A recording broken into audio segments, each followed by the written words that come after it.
Hey everybody, today Rahdo talks through episode 36 of the podcast, and this is it folks, number 36, the final episode of my third year of podcasting. And really, this is the end of my 6th year of doing the Rahdo Runs Through show. Oh my gosh, such a momentous moment, and if you listened to last month's podcast, you might have been left with a bit of a cliffhanger. What will happen to the show? It was all up in the air. Folks, it is no longer up in the air. Jen and I have made our decision and we have our plan going forward. And if you want to know more about it, you can go check my new fundraising page for the show at patreon.com/Rahdo. Yes, that's it, folks. I have switched over to Patreon, and depending on how high my backing is there, we will be continuing to do monthly content for as long as fans of the show want to support us. And fortunately, this is not the last episode of the podcast because we have already hit the goal level where the podcast will continue. There will be a number 37 in 4 weeks from now. Hooray! Happy day. So, if you enjoy the show, if you're at all interested in checking that out, because there are some very cool new backer-only rewards you can get. Again, check it out at patreon.com/Rahdo. The link for it is in the show notes of this podcast. For folks who are not keen on the Patreon model of a monthly subscription where they're charged and would prefer to stick to my old approach where I only did fundraising once a year and it was just for the entire year all at once, don't worry, I've got you covered. Check out the Patreon page, scroll down to the bottom, and you'll find a link that will let you make a 1-year full lump sum backing support pledge. That'll get you access to all the rewards you want. So, I'm trying to have my cake and eat it too, although for folks who are interested in that year-long pledge, it's only going to be up for a few more weeks, and then for the rest of the year, if you're a fan of the show and want to support it and get some of those sweet backer-only rewards, then you'll have to use Patreon. So, that's it. Shilling for my show is done. Out of the way. Thank you for your patience, everybody. Thank you for your continued listening. And now, if you'd like to hold on, we'll get to some new games of interest right after this.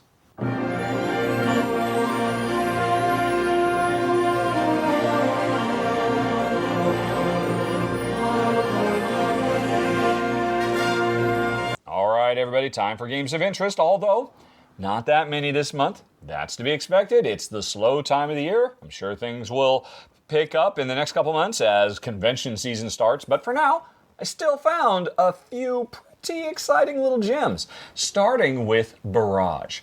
Now here's why I'm excited. This is from designer Simone Luciani, who was the co-designer on Zulk and the Mayan Calendar, Marco Polo, Lorenzo Il Magnifico, Grand Austria Hotel, and Council of Four. That is an amazing track record. Those are all really great games with really smart, clever, sharp Euro gameplay. So that's what I expect from Barrage. And this is a game about building dams in the 1930s. And there's not much detail about the gameplay yet, but there are 2 things promised. One is having to manipulate the flow of water to make sure your dams are working at full potential. That could be very, very cool. It was certainly an idea I loved in Spirits of the Rice Paddies. I don't know if it's going to be different here. It's certainly on a bigger scale, but that's neat. And then also, the game promises some kind of action selection wheel, and it says it's innovative.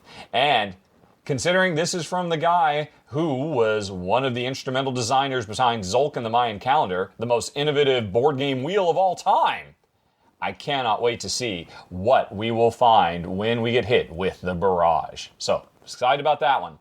But moving along, I'm also excited about underwater cities. And once again, this is going to be designer pedigree more than anything else. Vladimir Suhi, who I always used to say Suchi, but everybody corrects me and it's Suhi, apparently. Last year, he came back with a vengeance with Pulsar 2849. I mean, I've always loved this guy. Ever since I first played Shipyards and then Last Will, I think he's an amazing designer, and he just doesn't put out very much. And that's okay, because whenever he does bring a game out, it tends to be amazeballs. And so I'm expecting big things from Underwater Cities, which, as you might guess, is about building cities at the bottom of the ocean. Apparently, we're all building a communal city which is a cool idea. Certainly in games like Urban Sprawl or something like that. But what's cool is we're building the city by putting cards on the board. And when you place a card, the card has some kind of action, reward, resource, whatever it gives you. But it also matters where you put the card on the board. So you get this nice 1-2 combo, which could be very, very cool in a game where we're all constructing the same city together.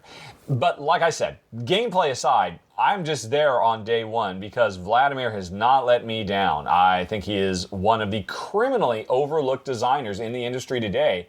And if Pulsar 2849 didn't put him on the map like it should, maybe Underwater Cities will.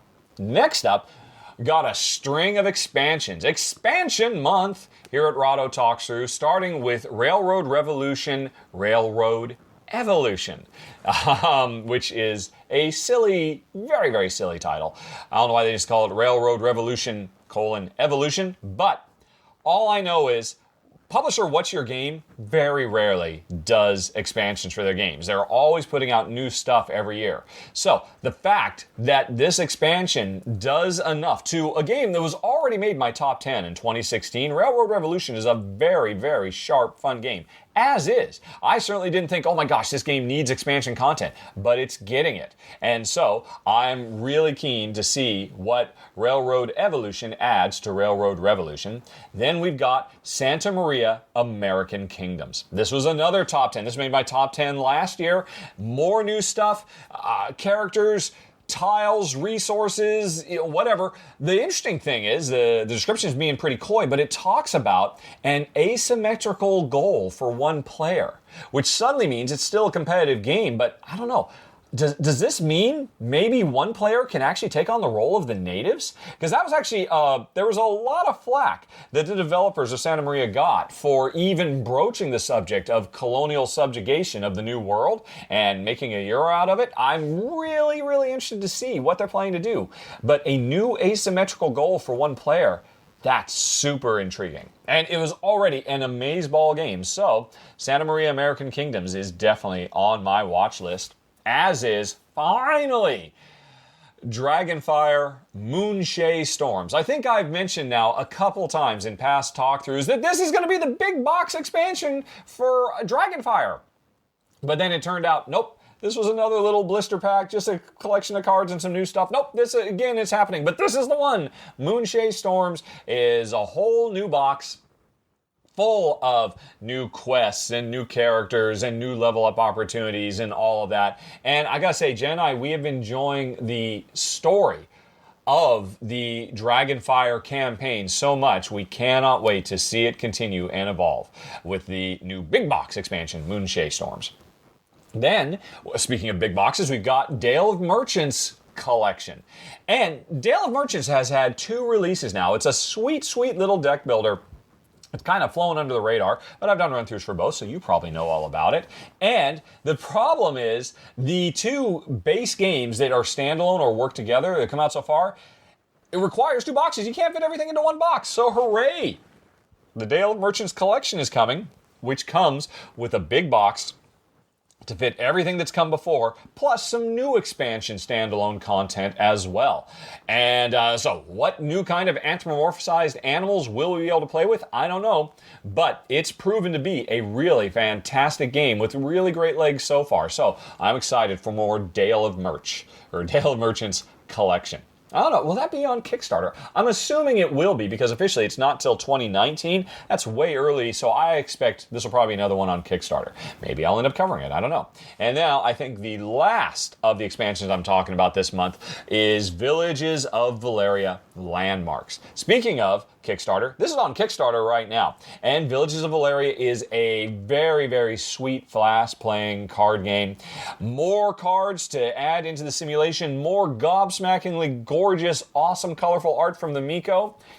It's a no-brainer. Villages of Valeria is really, really a lot of fun. And so, looking forward to seeing more. And I've only got I've got 2 more for you folks. And we're out of expansions, back to standalone games. This one I just found out about this morning, and I gotta admit, maybe I'm taking a bit of a gamble because I think it's from the new designer, new publisher, don't really know much about them, but I read the gameplay description and I got really intrigued by, from Batavia, From Batavia, I believe is the name, the way you pronounce this famous merchant trading ship that sunk, the Batavia.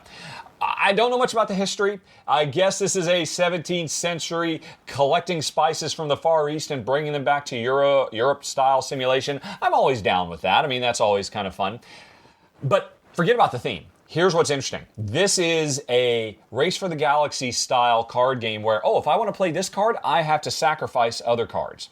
That always works. That always creates really fun, tense, tough, meaty decisions. It's one of my favorite gameplay mechanisms of all time. So I'm intrigued just because it's another game pushing this. But here's the cool thing that I love.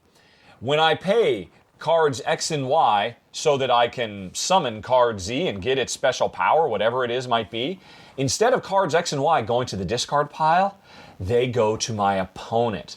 You think of a Seven Wonders style game where at the end of the round, it's not all of the cards that I haven't played that goes to my opponent. It's just the cards that I burned to play a card.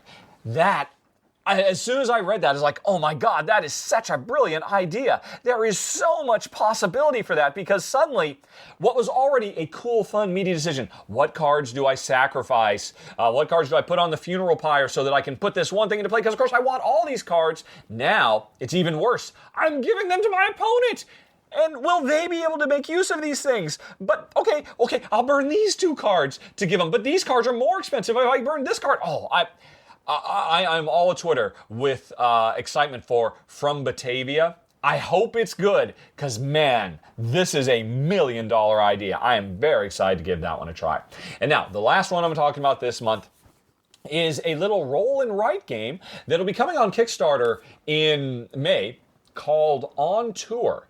And it's a game where you are a band manager trying to plan out the nationwide concert tour of your rock band. Now, to be fair, it's a fairly abstract game, but it basically means every round we're rolling dice, and they're two 10-sided dice, if I recall correctly. Yeah. And so say you rolled a 4 and a 7. That means you have to write 47 on one of the states you might visit, and then 74 on a different state that you might visit. And you keep doing that until the entire map, all the states, are filled up. This is also a pretty good educational aid for people trying to remember where all the different states are in the Union. They're in the United States.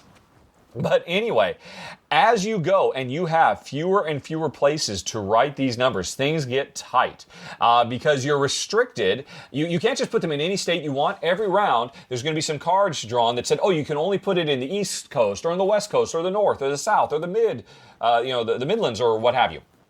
So there are these restrictions to where you can put them. And after the game is all over, after all the states are filled up, then you do a connect the dots to try to make an ascending series of stopovers for your tour. And the longer your tour is, the more points you're going to get. I don't know if I'm doing it justice. This is kind of a hard thing to verbally describe, but as soon as you see it in action, it instantly makes sense. And Jen and I, we played one game of this so far, and we were really wowed by it. Really, really, really sharp game. So much so that when the game does go on Kickstarter in May, I am actually planning on doing a live playthrough of the game where viewers can watch and play along at home. The same way we did last year. Maybe it was the year before for Avenue. I don't remember. That was a lot of fun, so we're planning on doing that again. So watch for that in May. Our live play along at home run-through of On Tour. And that's it, folks. Those were a handful, a few interesting new titles. But now, if you want to hold on for a bit, we'll be right back and talk about last month's Top 10.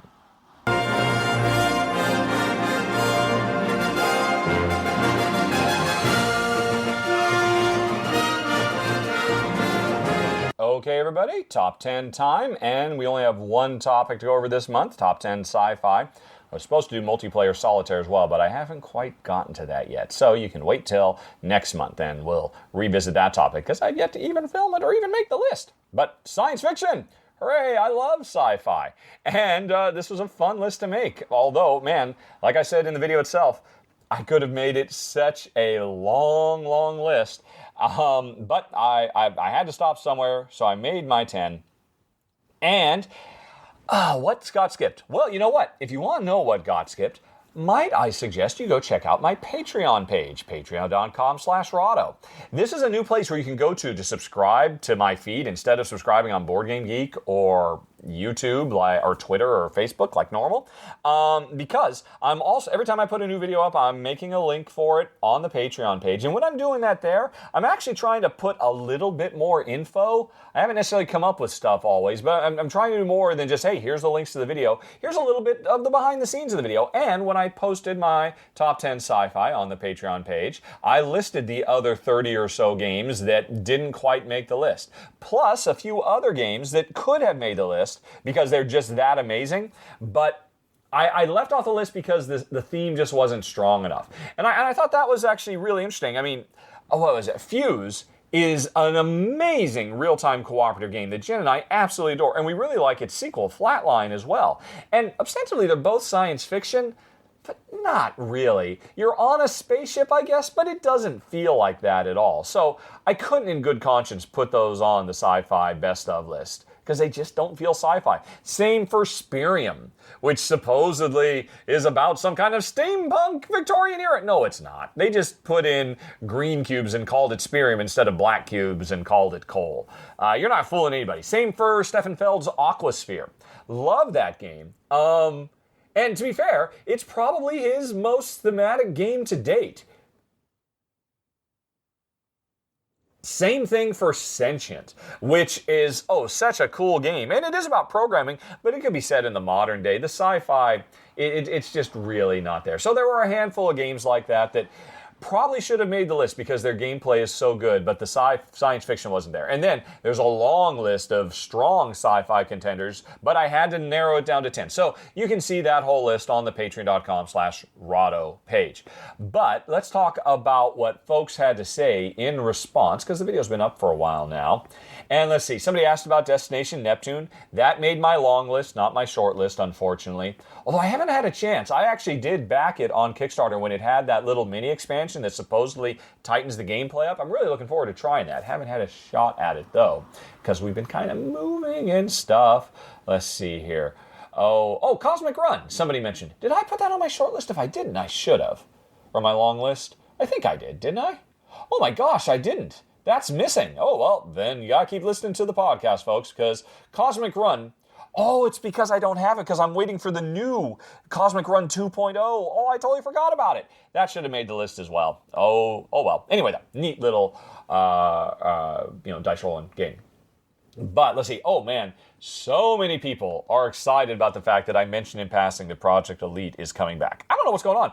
Tom Bassel's been talking about it for a year. And I figure, it's open game because, I think I've got access to the same information he does. And like I said, he's been talking about it for a long time. So I just figured I'd mention it in passing. And now all of a sudden there's threads on Reddit and stuff like that. Because people are like, oh my gosh, it's coming back. And it's like, I didn't say anything that Tom hasn't been saying. I didn't think I was as much of a mover and shaker as him, but that was really kind of a surprise. But anyway, yeah, Project Elite. It's going to be awesome. Although I have to admit, I know very, very little. I just know a few basic things, and I'm not allowed to talk about that. I don't know, maybe I wasn't even supposed to talk about anything at all. But, the cat's out of the bag, and I think that's important because nothing would drive me nuts more knowing that, it's coming. It is coming, folks, if you hold on.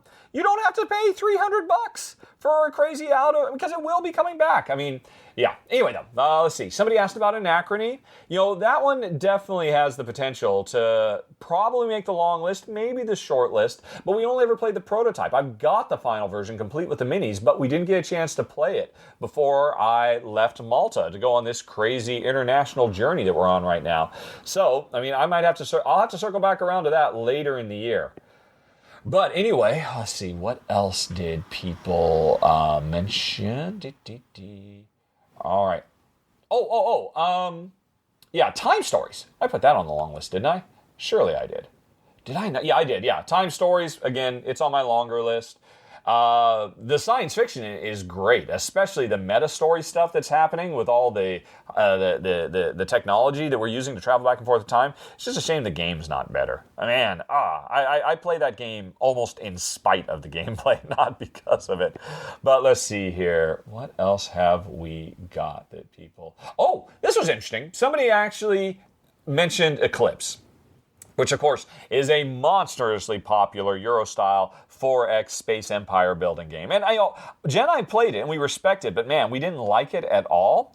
And somebody said they were surprised I didn't put it on the list or consider it because apparently, I don't know if I knew about this or not, but there's going to be a new Eclipse 2nd edition coming that maybe has streamlined rules to make it a shorter game, which is very appreciated, and a pure cooperative mode. And when this guy mentioned to me on YouTube about this, I'm like, what? Why haven't I heard about this?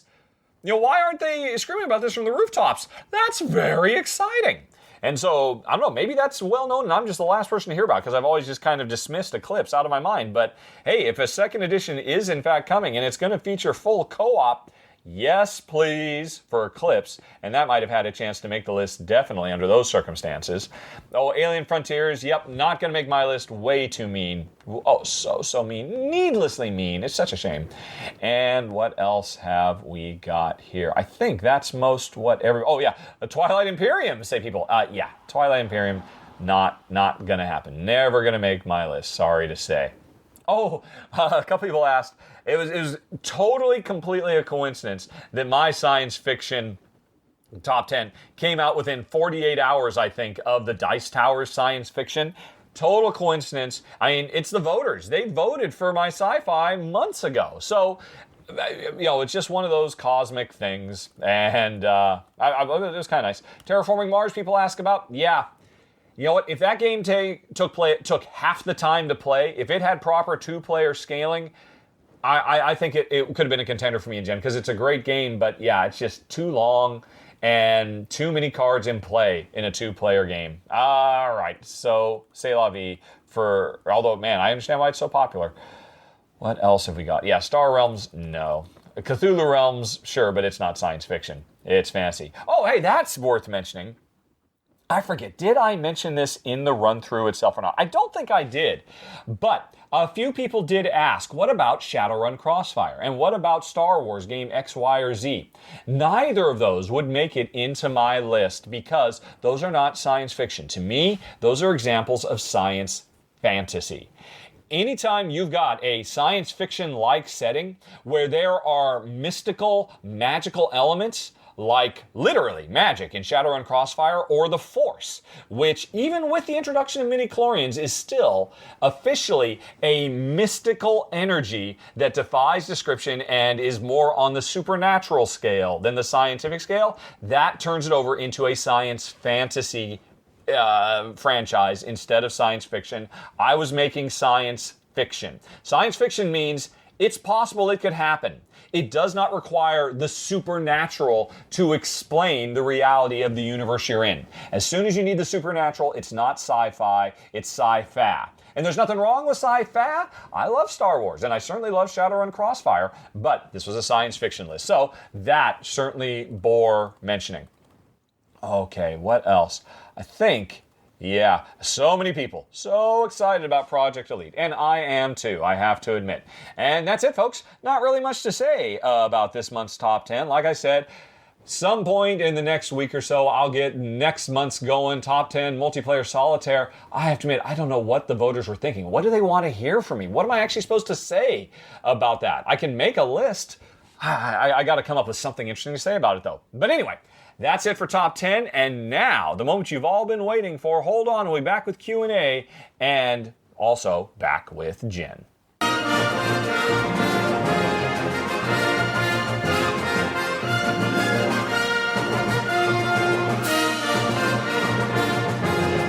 Hey everybody, it is now time for the questions and time for the answers and time for a new recording method because one of my last remaining lapel microphones just completely gave up the ghost. These things are falling apart like crazy. They're totally useless. Oh my goodness, I need to get some new equipment. But in the meantime, since I can't mic up both myself and my wife Jen, hi honey pie. Hello! I am actually recording this directly into her Android phone, and we'll see how good this sounds. Heck, maybe it'll sound better, who can say? But anyway, we're going to start out with a follow-up question to Jeff, who actually wrote in last month and had 2 questions, but I was a total jerk and only answered 1. I'm so sorry, Jeff. Jeff's second question after his next step list was, he's not sure if it's all right to ask. He doesn't intend to be rude, but who are some of the YouTube podcasters and or bloggers that I'd recommend to someone wanting to hear about the many, many Euro games that exist? He's been working his way through BGG to varying levels of success and consumed countless hours of my knowledge and entertainment for what it's worth. He didn't say that, I did. And so those are given. Well, you know, Jeff, you are not the only one to ask. And I have to admit, I actually, on YouTube, there's a way you can recommend other channels, and I used to do that, but I stopped doing it because I would inevitably get asked by some little channel that I don't watch or I don't particularly like, hey, could you recommend my channel too? I'm like, oh, I really don't want to recommend your channel because you're not good enough yet. And it was really uncomfortable. So basically, I just stopped altogether cold turkey. And then there was another time on Board Game Geek, I posted in some discussion thread, well, here's some shows I listen to, and then suddenly that, like, the whole thread became about that. And I was like, I'm just one person. I don't put so much weight on it. So I'm a little loath to do it. Because, yeah, there's a bunch of shows I watch. What I think I'm going to do, let's see. I've already talked a bit in the intro of the show about Patreon. I'm switching over to that fundraising thing. Again, patreon.com/Rahdo. At the lowest level, I think $2 a month, you can get access to a new video show I'm going to be doing called the Rahdo Ramble, or Rahdo Rambles or something like that. And every month I'm just going to put up a video that's for basically Patreons only. It's just one video a month, only 12 a year. And I was thinking, actually, of broaching this subject in a ramble, because then only a small amount of people are going to see it. It's not going to be really for public consumption, and I think I'd be a lot more comfortable talking about it, and there wouldn't have to be this extra weight. So I expect that's going to be a ramble topic coming up next month or within a short amount of time, just so I can get it out there, but not to everybody because it just becomes too big a deal. So sorry I can't answer right now, Jeff, but for some people, a deeper delve into that question will be coming soon. And now moving on to some new folks. Daniel says hello to both me and Jen. Hello, Daniel. Let's see here. In the situation where one of you finishes an action and says, oh, I forgot about X, can I change that? Do you allow it? Yes. Yes, we do.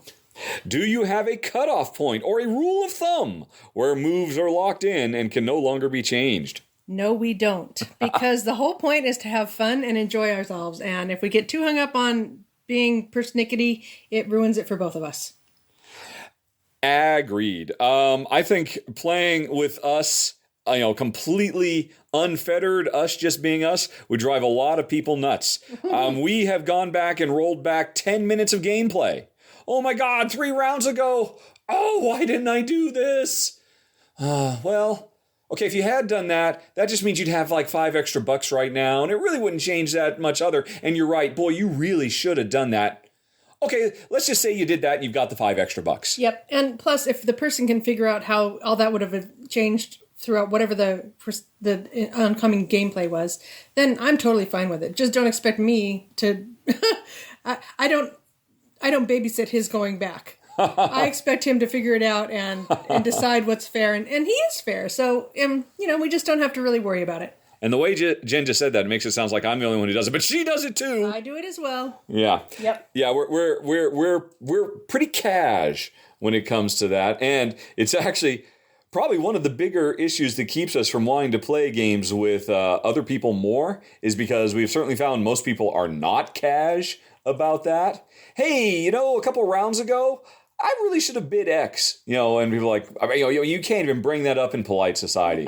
And so Jen and I, we just sit on it and we're just not going to have as much fun because we can't play the way we want to play, which is why I've already found the best gaming partner in the world because she suits me to a T. So is there any cutoff? I mean, basically the cutoff is, oh yeah, boy, I really should have done that. Or, boy, you really should have done that.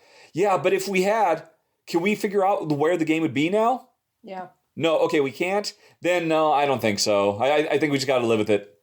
That's basically what it comes down to. I would say, yeah. Yeah, if we can figure it out, if we can walk backwards through the spaghetti and say, well, this, then this, then this, then we'll do it. If it's a case where, okay, we could walk through and we could see, oh, if it was this, then this, then this, And that's the only change to the game. But then the other person says, yeah, but you know what? If you had done X, then I would have done Y.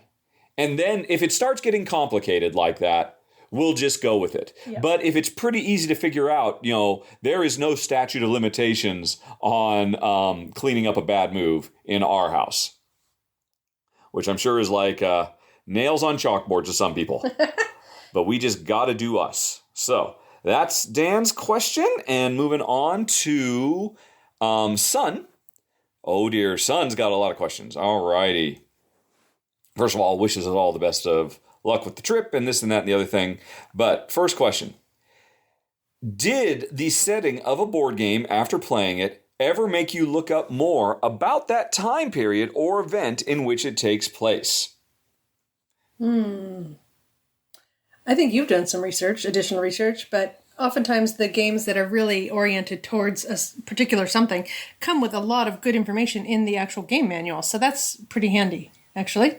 Yeah, but you don't even read that. I don't read it at all. No, I sit down and play when he tells me to. Yeah, that's basically what it comes down to. Jen, certainly not, but I do actually a fair amount. There have been plenty of games that have prompted me to say, oh, that was really interesting. Let's hit the old Wikipedia and do a slightly deeper dive and whatnot. And yeah, and as Jen says, I always do appreciate it when rulebooks include a history of section in the back. All Euros should do that. I mean, it's just such a cheap and easy way for them to help make the theme come alive. So yeah, I do, and I really appreciate it. Alrighty, question 2. Do you like a theme better if you know more about it? Let's say historical content or realm. I don't know. I would say a little bit of knowledge is always nice. A little sprinkling of flavor is good. I don't know that I prefer or not prefer something based on the theme. What do you think? I don't think it's a strong indicator of whether I'm going to enjoy the game or not. I think it's fine either way. Yeah. If we were to sit down and play a game about artisanal beer making. Well, no, I mean, I know nothing about it, and I wouldn't be interested in that anyway. I was trying to think of something I would actually generally find interesting. About Inuit life in the 1800s in what would someday be called the Alaskan Peninsula. Something I know absolutely nothing about.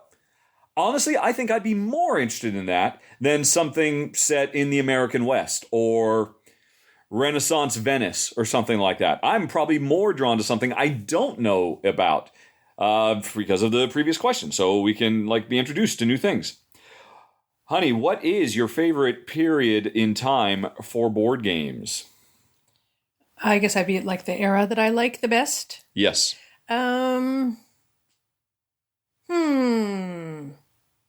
I think I like the Egyptians. I've always liked the Egyptian stuff. And I think I like futuristic things. Okay. Yeah. So, all right. So ancient Egypt and the future. What kind of future? A harmonious one. Right. I mean, but you're talking about the near future or so far in the future it's not even recognizable as humanity or what? Nah, like 100 years in the future. All right. So those are Jen's 2 favorite time periods. Let's see here. I do really like medieval Renaissance. I remember growing up, I always really loved in history class, studying the medieval times in Europe and the feudal system and all that. I imagine a lot of people, that's a really particularly engaging time in history. And I would imagine that continues to this day. The thing is, a lot of people ask, why are there so many Euros set in medieval and Renaissance Europe? Or the same kind of pre-industrial civilizations around the world. And I think, well, first of all, I'm not sure if this phone has stopped recording because it's just gone to sleep. Oh dear, the joys of nope. Okay, it looks like it continued going. Alrighty, we'll assume that continued on. It looks like it has. Don't fall asleep, phone. Don't like that. Anyway, what was I saying? Oh. Renaissance England. Oh, I think the reason there are so many Euro games set in that setting is because the economics of that time are perfect. they're not too complex that they would make for, an overbearing and unwieldy fiddly game. But they're not so simple that you're just, there's enough meat on the bone. There's enough going on that you can abstract down the complex nature of society into manageable bite-sized chunks that are just immediately very evocative and grokkable. You just can understand, right? Okay, I'm sure in real history this is a big complex system, but it's been simplified and streamlined down, and it just works with these cardboard chits and these dice or whatever it is. I think there's just it's just like kind of the perfect level of societal simulation, and I think that's why board game designers Eurogames designers tend towards those time frames. And seeing as how that's kind of my favorite style of game, I tend to like those as well. Plus, like I said, going back to my childhood, I always really enjoyed it. So I'd have to say, if I have a favorite, it would be Renaissance and medieval Europe when it boils right down to it. Kind of Me Too-ish there, but I like what I like. Let's see here. Do you prefer fantasy or historical themes? I like them both. Pick one. No. Pick. Pick. Historical. Whoa. Which goes against my futuristic thing. Yeah. I was just trying to decide, but I mean, I do enjoy, like you were saying, the Euros that are set in sort of the 18th and 19th century. Mm-hmm. Those are good. But it was fantasy versus historical.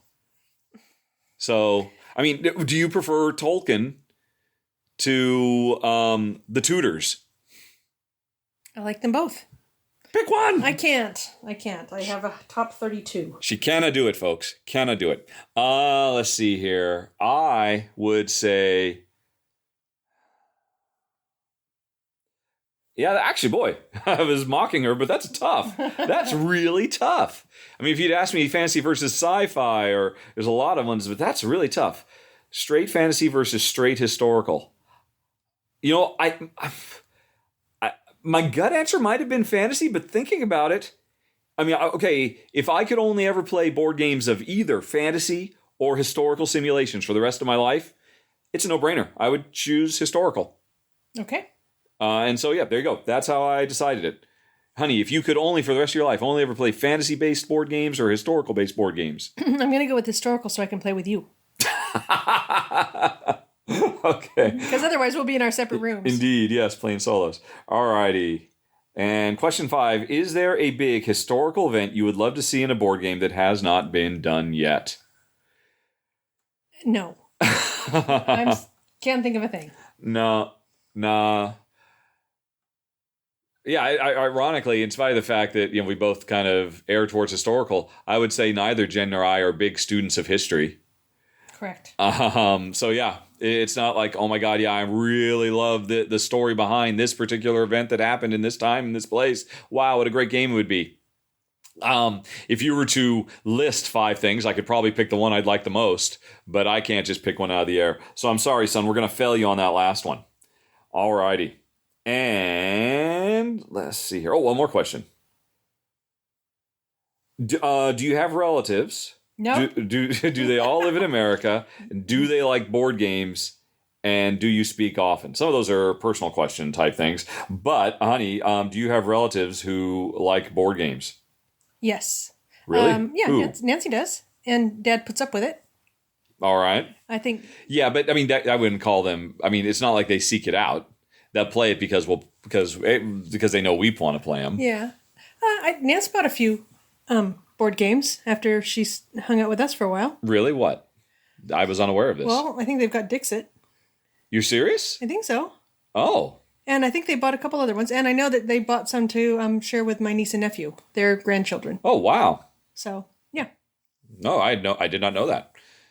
Yeah, I mean, we've taken several trips with Jen's folks, and I always take along a few games so we can play at various times.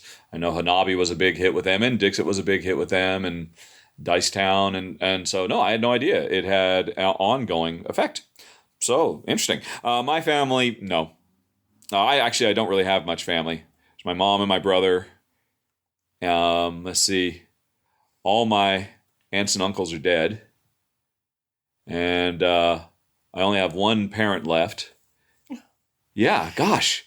I have a couple of cousins I know of. That's really weird. I've never thought about that before. How much family do I have? Not much, and none of them are really into board games. So, sorry, that was a bit into the personal, but thanks for the question, son. Let's move on to Carla, who says she's curious how we decide what games we removed from the collection due to the big move. That was 100% Mr. Ham. Yes, all right. Well, let's see. She assumes weight and size would be a consideration. Rarity would be a consideration. Yes, those were certainly considerations. It was, yeah. It was a gamut of stuff. Certainly, yes. If it was a bigger box, it did not have as much of a chance of making it. I would have to actually go and look. Let's see. If people want to look, they can go to gone.rahdo.com,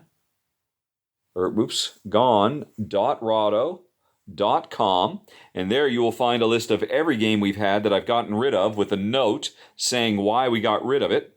And if it comes up, and then I sort by the comment field, all of the ones that we got rid of in this big gigantic block will be there, because I have to admit, I figured this all out a few months ago, so I'm starting to forget now what it was. So any second now, this will come up. Don't you? All right, there we go. So, Our internet doesn't seem to be quite as fast or something here. Yep. It's super duper fast, though. It's faster than it was in Malta. I don't know if it's just our imagination. Our combined imagination. Right, yeah. That was box size. I guess a lot of them. Well, the tricky thing is, I guess, yeah, size was a portion, but looking at this list now, anything that we're talking about here is I had the same universal entry for why we got rid of it. Only got rid of it because of international move, and that was certainly the case. I was happy. I enjoyed all of these games. I would have kept all of them. But actually looking at them, I wouldn't say that there was an overwhelming number that were having to do with box size. I think more than anything else, my decision-making was, we rarely get to go back and play games we're going to play anyway. If I were to go back and play a game, of all the games I've got, which ones would I play? And the ones that came down lower on that, not that I wouldn't happily love to play them, but if I ever had the chance to, chances are I do this X over Y. Okay, Y is going to go, because we ended up getting rid of 30% of them. Some of them I got rid of because... yeah.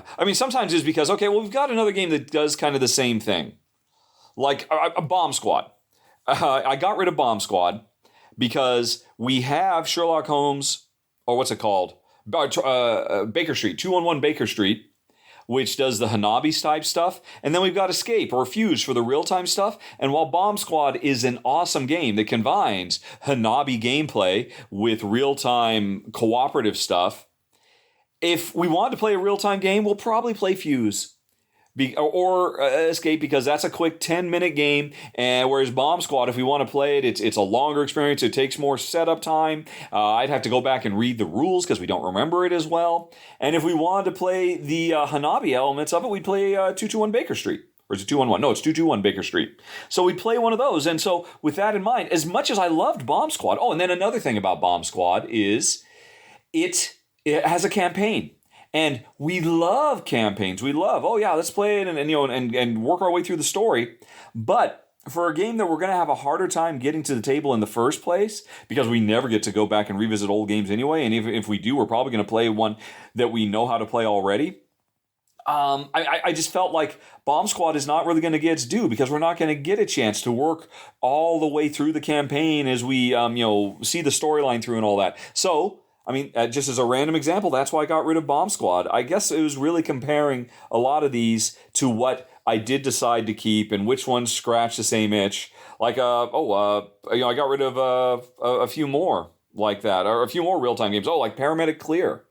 We thought that was really a fun little game. Yeah, definitely. Definitely a fun game. But, I could sit down and see playing that, but would we play that, or would we play Fuse or Escape? If we... That's the thing. When you have hundreds of games and you don't get to play any of them, if Rahdo Runs Through stopped tomorrow, and I wouldn't have had any reason to get rid of all those games because let's just play a different game every day, and we would just go through them. But considering the fact that we don't get to do that, and I had to get rid of a bunch, it just didn't make sense to keep something like Bomb Squad or Paramedics Clear. So I think that was kind of the thinking there. It was tough. It was heartbreaking. And I wouldn't want to do it. I wouldn't wish it on my worst enemy. Yeah, it was hard. Yeah, it was sad to see them all go too. But, they all went to good homes. Anyway, good question, Carla. Thanks for ripping the Band-Aid off. Jeez. Okay, let's see here. Next up, we've got one from Alejandro. Good luck for the move. Hope it's a good transition and we can settle down soon. And FYI, I can get you that sweet salt lick sauce if you need it. Although, you can get it shipped anywhere in America. So I don't know if we need the hookup, but thank you very much, Alejandro. But I only have one game in question. Have you kept in touch with, or have you info on the upcoming Kickstarter campaign for Claustrophobia, the second edition? I remember you stating that Gloomhaven has replaced all dungeon crawls for you. I'm curious to know if you still have an interest in this one. Here's what I've read from the forums in case you haven't. No upgrade kit. Yes, that is heartbreaking. I think I knew that because I asked them at Essen last year. Same size of tiles, but more different, bigger miniatures. Due to the size of the game, same player count, not a reprint, but an update. And you don't mention this here, but no pre-painted minis, which is really heartbreaking. At least that's what they told me when I asked them at Essen, that they weren't going to do that again. So it's a good question. Claustrophobia did make the cut. I did not get rid of it, and I seriously considered it going for the reasons I was just talking about to Carla's. Because, hey, we got Gloomhaven. When will we ever play Claustrophobia ever again? Do you remember Claustrophobia, honey? It was a dungeon crawl where you always play the 4 heroes. Remember, there's like those thieves and the big burly guy and the guy with the lantern, and I always have to control the monsters, the little tiny little guys, and then the big guys would come out every once in a while. And it was on those big gigantic tiles, and there's like a lot of different adventures we play. Anyway, yeah, I don't know. I probably should have gotten rid of it, but I couldn't because we just love it so much. And someday we'll finish Gloomhaven. Someday. That is a game we will finish. And then maybe we'll go back. But anyway, as to the 2.0, I got to admit, I was heartbroken when I heard their plans. And it kind of sucked. I am not a fan of, hey, let's just reboot the whole thing and start over from scratch. That is not what I want. I wanted something that was 100% backwards compatible. I understand why they don't want to do the pre-painted minis. I was prepared to deal with that. But yeah, the fact that they decided to do a Fantasy Flight 2.0 really robbed me of a lot of my enthusiasm for it. I'm curious to see because it's a brilliant system, and I'm sure it'll be made much, much better. But it was already so good. I don't know. Time will tell. Time will tell. But I was a bit brokenhearted with the choices they made. Anyway, Daniel says, many fans of Rahdo Runs Through would agree you've introduced us and inspired us to track down some older titles. Do you ever find yourself seeking out old or out-of-print games? Nope, not really. I don't even know if I have any Grail games anymore. There's probably a few of them out there. But at this point, there's too many new games coming out to seek out the old ones. And I always feel bad whenever I do a run-through for an old game that I know is hard to find. I've actually done a few in the last few months because there were like director-level requests for it. And always people come out of the woodwork, why are you telling me about this game I'll never be able to have? And I know, I'm sorry. But folks, don't worry about it. There's a lot of other really great games that are coming out right now. You don't have to get the old ones if you don't want to. Or wait for them to get reprinted with Vassal's Law and all of that stuff. But no, I at this point, I don't need to. There's too many new games coming every day. Let's see here. Do you feel you have a pretty solid knowledge of what games have come out already that are worth tracking down? I think I've played most every game I want to play we got into it in 2009. And in 2009, I don't recall there being any games that I found out about that at that point I was not able to seek out because 2000, 1995 to 2008, there weren't that many games that were really good, solid, conflict-free, two-player-friendly Euros. That was the exception to the rule. 2008, 2009 is when there was a fundamental shift, and two-player gaming became more popular, and cutthroatedness in games started tapering off. So I don't really feel like I missed out very much. We're lucky we got in when we did. So I think I've got a pretty good handle because I've played most of them. I've played most everything I've wanted to play that has come out since 2007 or so. What modern board game do you wish you had played as a kid instead of Monopoly or that's a good one. All of them. All right, as a kid, honey, in the 70s, picture you and your sister, and I guess your parents, if you could wrangle them. What game would you have wanted to play? Because you have to put it through the lens as a kid. So I mean, you just want to say Agricola or something, but I don't know how. But of course that would have been or Dungeon Pets or something. But I don't know. I mean, we get a lot of games in, and we think, oh, if we had kids, this would be a keeper. Yeah, I'd really like this game if we had kids. And then we don't have kids, so we promptly forget about them Yeah, we completely. totally forget about it, and we pass it on. So that's a really hard one to answer. I'm just going to say any of the Euros because they do teach good critical thinking. Yeah. Yep. Yeah, I mean, just even Ticket to Ride. That would have been amazing to play. Oh my gosh, instead of Monopoly, all those games of Monopoly. Yep, all those hours wasted. All righty. It's a good question. I mean, geez. Yeah, but it's tough. It would have to be lighter, and these days, the lighter games, we play them once or twice and say, okay, forgot about it. Let's see, what light games do we really, really like? Off the top, the first thing that comes into my mind is Avenue. Which Jen doesn't recognize it because she's staring blankly. But if I showed it to her, she'd say, "Oh yeah, the one where we draw the roads." And Jump Drive is amazing. I was going to say Escape. Oh sure. Oh gosh, yes. Oh my gosh, Escape, Curse of the Temple. Yeah. How would you work? Back then in the 70s, would it have come on a 8-track? Probably would have had to just use sand timers or something. Yeah. But Escape has that's Avenue. Jen's gone to Board Game Geek and looked up Avenue. So I do enjoy it. Yeah, she's seen it. Yeah, the one where we draw the roads. Yep. Escape. Boy, that would have been crazy. And back in the 70s, and the early 80s, there were a few games out there that had like electronic components. What was that other one you just said a minute ago that I couldn't visualize? I don't know. What did I say? Oh, I don't know. It was a game, and I said Avenue. You didn't. And you said there was the four things. There was a thief and a big burly guy, and you always... Claustrophobia. Claustrophobia. Jen's going to go back and look at Claustrophobia. Which, hey, I would have been happy to play Claustrophobia. Oh my God, how fun would Claustrophobia have been back in the 70s? Back when, because they were toys, it would have had a better production than it did today because all the miniatures would have come painted even better. Yeah, Jen's looking up. You see, it has these gigantic tiles, and they move, and I just swarm you with all those little guys. Yes. And then you just have your big guy, and you just take out like a half a dozen of them with a single hit. And I'm like, oh, and then I'm powerful. Anyway, that's a good question. Let's see. Right, and then some non-gaming related questions. So we'll come back to you later, Dan. But let's move on to Joe, who asks, when you first discovered board games, if Jen had not really enjoyed playing them beyond the occasional game of Pandemic, do you think you would have continued alone and become a solo gamer? Is your love of gaming about the games themselves, interesting designs, brain-burning fun, or is it primarily because it's something you two can enjoy together? Boy. So we're on that vacation trip to France. We're playing Pandemic. We're saying, wow, this is a lot of fun. And then we get back home, and Jen says, yeah, I know. Yeah, it was fun while we were on the road, but, I mean, we're back home now. Let's do something else. I got glass to melt. Yeah, what would I have done? Well, coincidentally, at that time, apparently there was a group of guys who were playing board games at work when I was working at Splash Damage every day. And I had no idea that they were doing it. And were you actually working through lunch? Yes, I always work through lunch. I've never take lunch. For 20 years, I never took a lunch.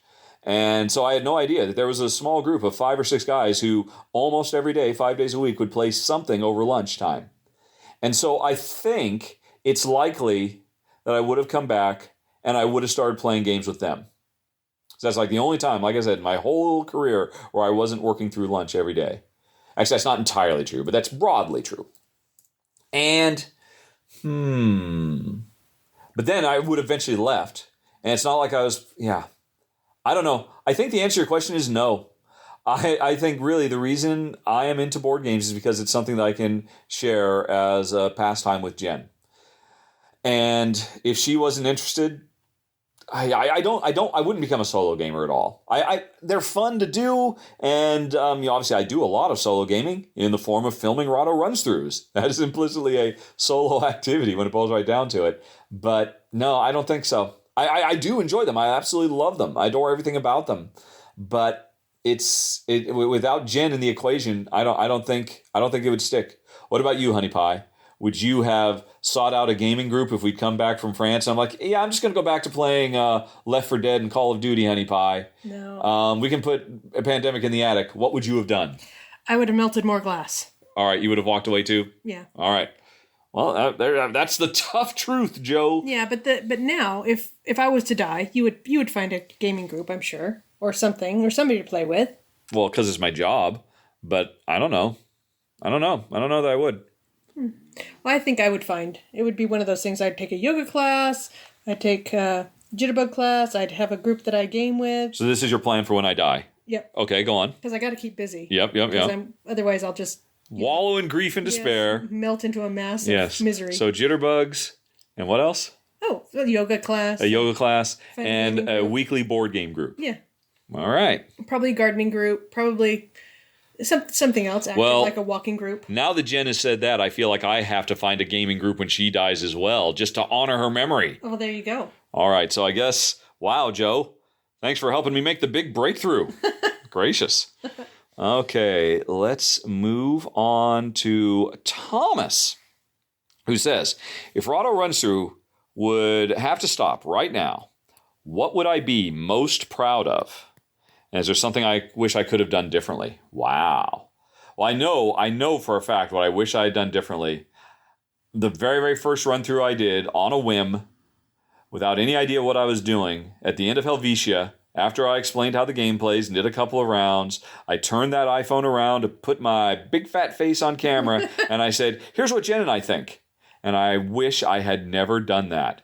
I wish I had followed the Rodney Smith approach of not giving personal opinions about the game and instead just the facts, ma'am. I know a lot of people like hearing what I'm saying. That's why, well, the rundowns, which you'll be starting to see soon, the rundowns are pretty much nothing but opinion pieces. Well, that's not true either. But anyway, I am so jealous of Rodney. He made the right choice by saying right up front, I will never tell you what I think about any of these things. Because that's so much pressure. And but what am I most proud of? Oh, I know for a fact. I can't name one in particular, but I've gotten so many emails from so many folks who have told me so many incredibly heartwarming and touching stories that literally just make me cry.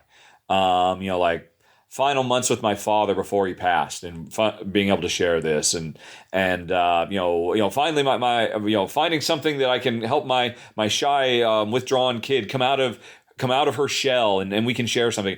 That kind of stuff. Anytime somebody says, I discovered this because of you, it breaks me. Me too.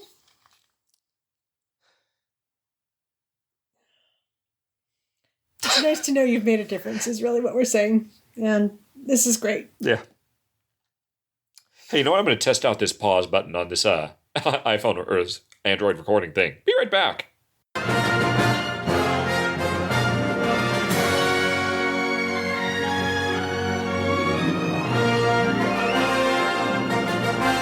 Okay, we are back. The sausage has been stirred.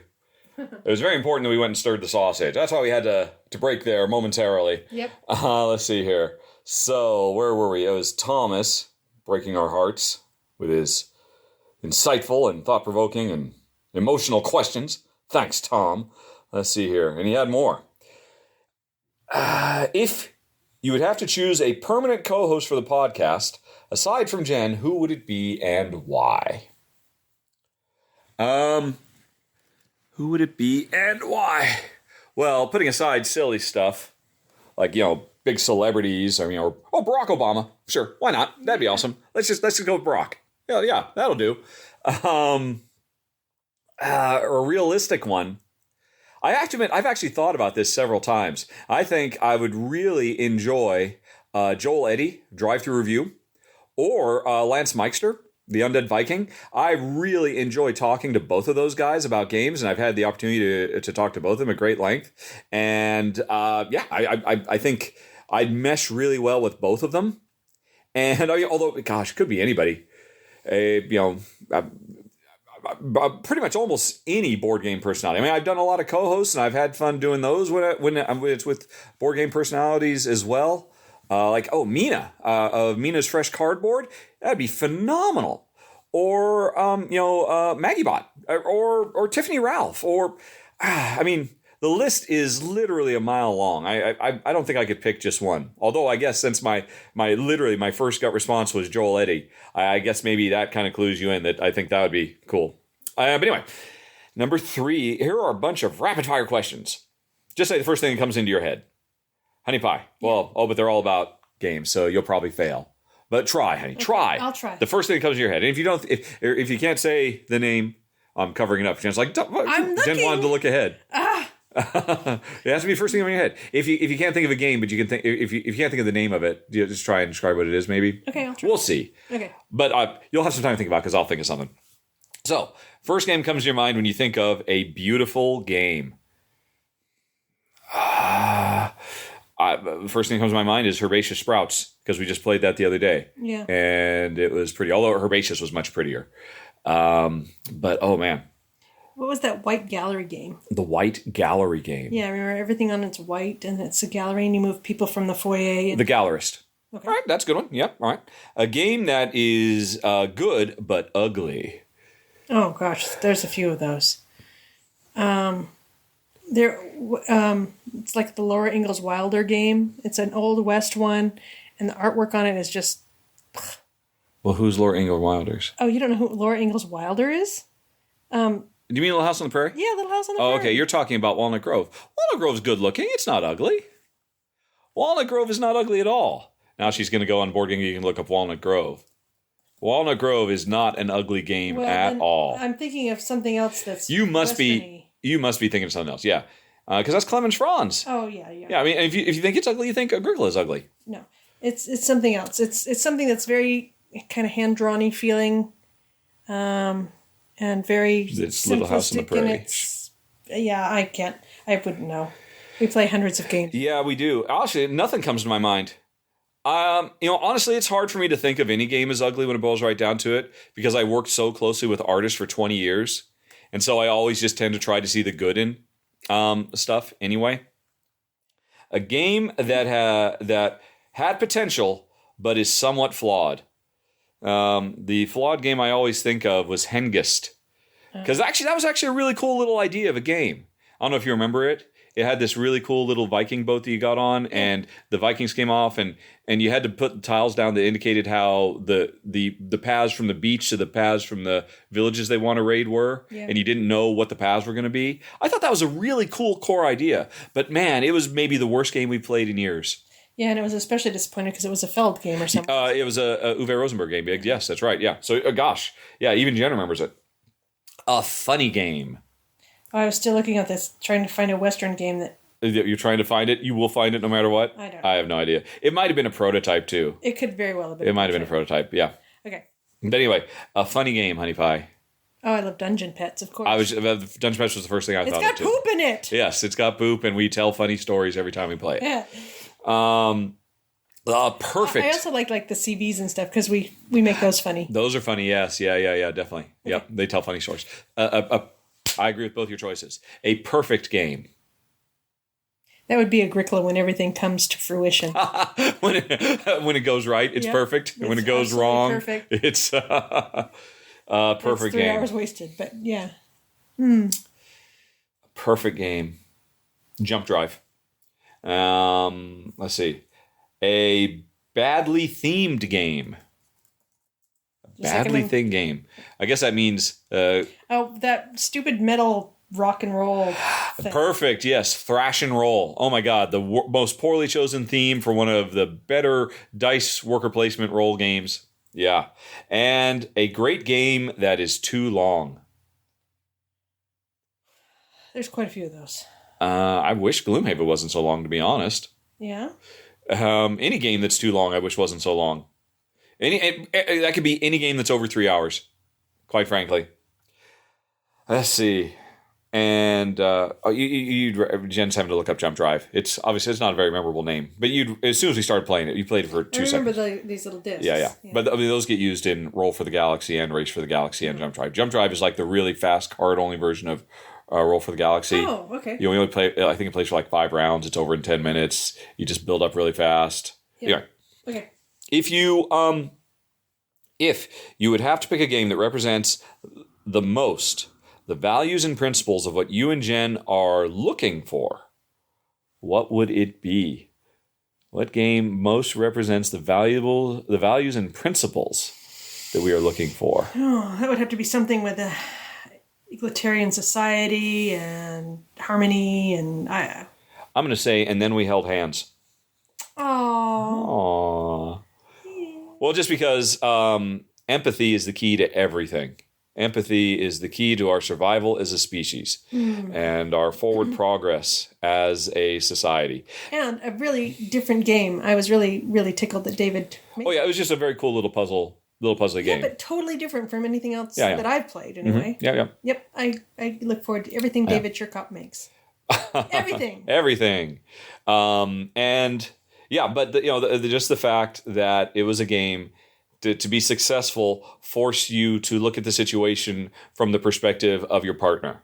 That's what makes that beautiful. And it's not the only game that does that, but it's the first one that popped into my head. So, let's see. What will be the advantages of doing Rahdo runs through in the US of A?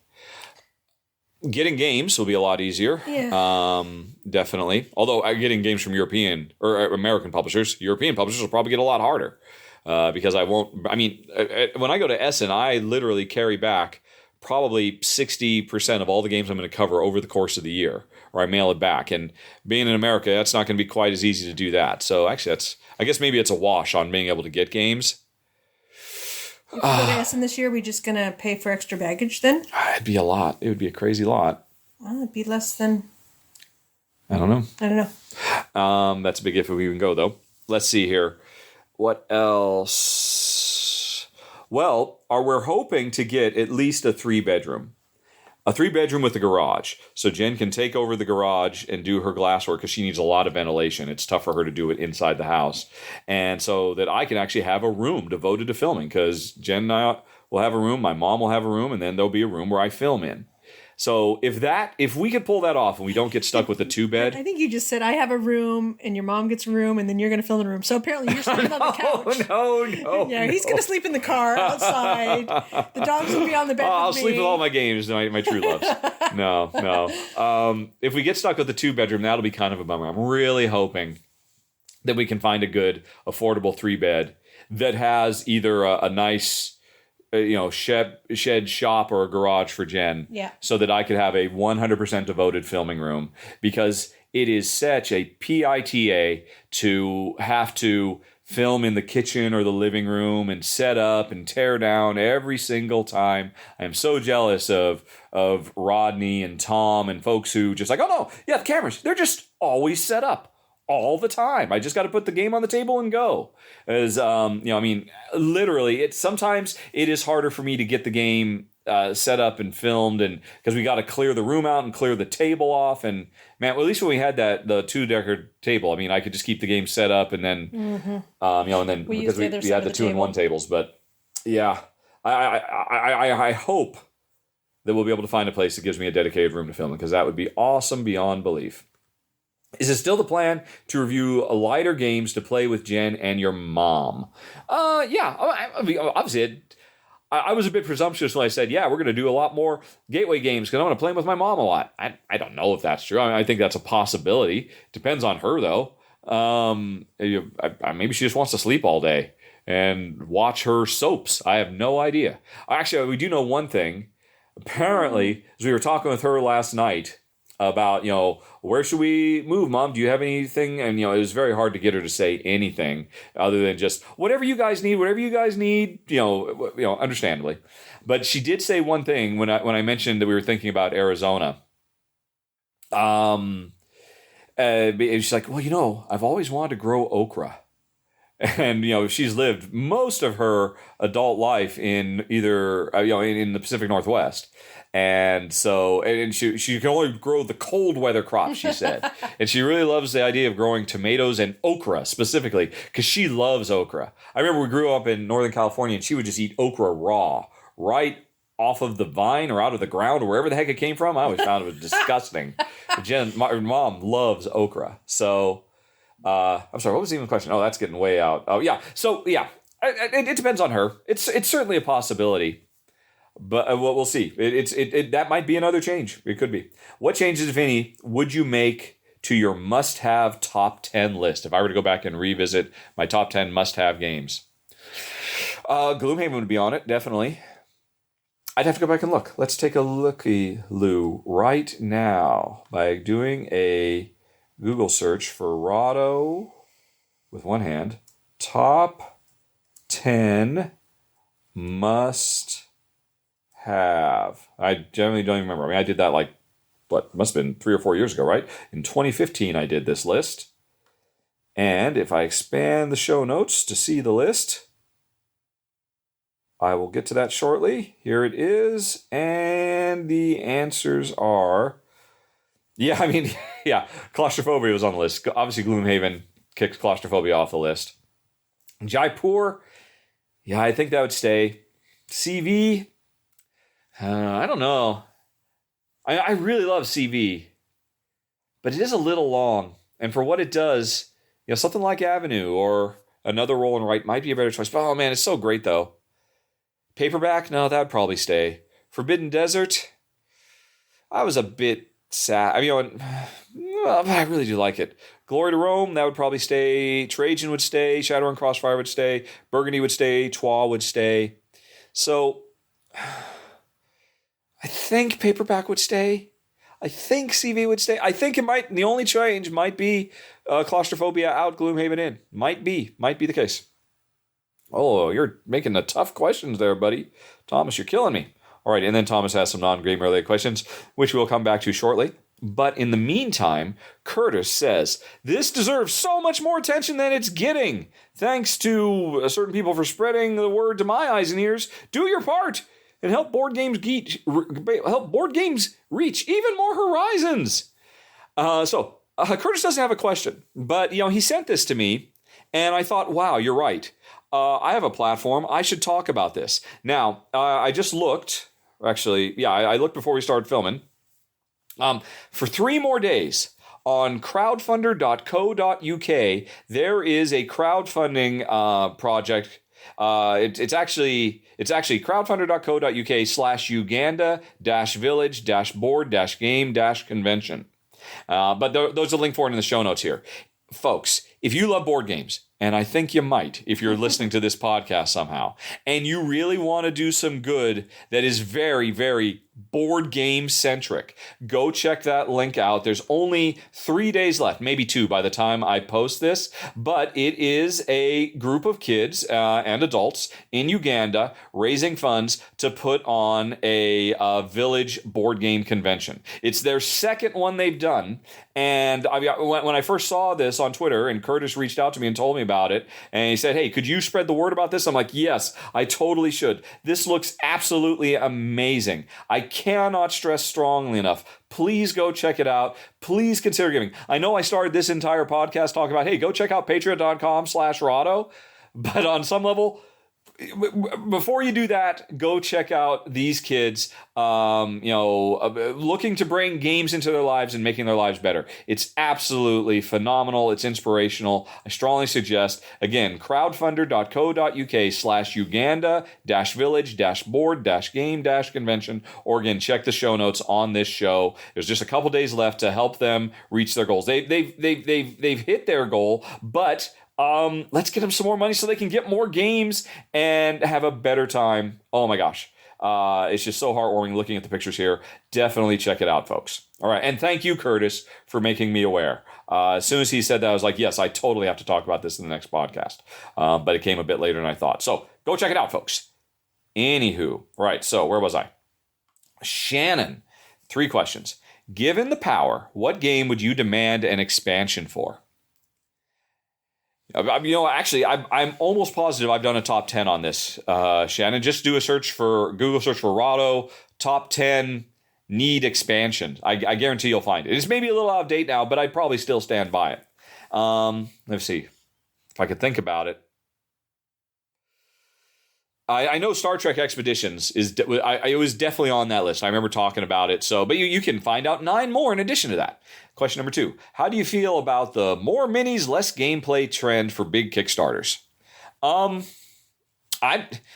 don't think it's the fact that there are more minis that make the games you're talking about have less gameplay. Even if they were cardboard standees or meeples, they'd have the same amount of gameplay because there are people who like really light, simple dice fest-a-thons like Zombicide or what have you. And to answer your question, I don't think there's anything wrong with that at all.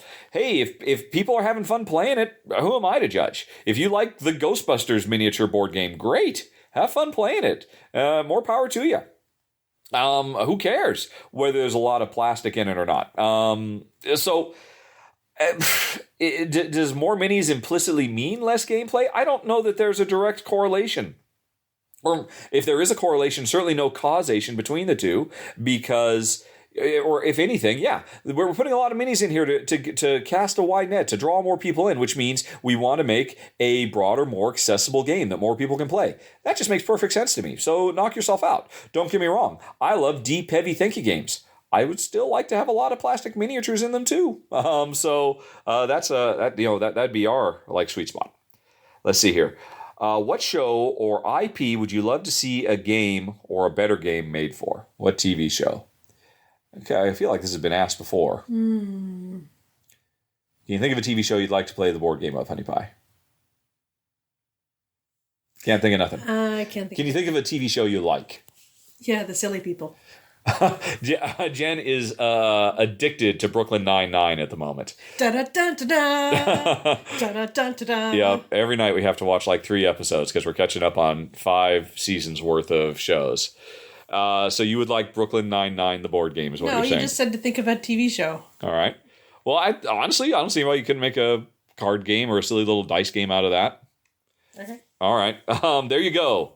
Brooklyn Nine-Nine, the dice game. Okay. Finally, Wally from Belgium says, we would like to know if we've ever experienced something like the following. After our 20th game of Gloomhaven, or this is them, after their 20th game of Gloomhaven, which they successfully finished, his wife burst into tears.